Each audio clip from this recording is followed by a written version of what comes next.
verra dans l'interne, et après un jour aux yeux et aussi de tout le monde, ça va s'éclater, et c'est là où vous découvrez que non, ces gens-là, et depuis longtemps, ils avaient des antécédents.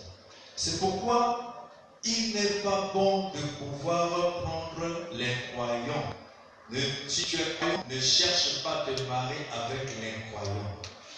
Est-ce que j'ai dit que l'incroyant, c'est celui qui est dans la rue? L'incroyant n'est pas forcément celui qui est dans la rue. Voilà. Parce que dans l'église du Dieu vivant, il y a trois sortes de croyants.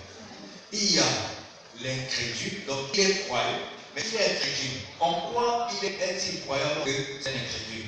Il est croyant parce que le fait qu'il soit venu ici, il croit que Abraham c'est un prophète. Il croit que le Seigneur existe.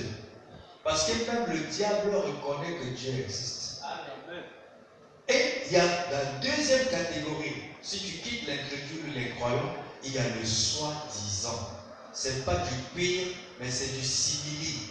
Si tu n'as pas la connaissance parfaite, tu peux confondre le simili du pire.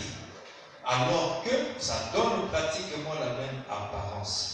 Mais pour un connaisseur, il touchera et dira que non, mais ça c'est pas du simili. Même si le fauteuil brille comment, c'est pas du pire, c'est du simili.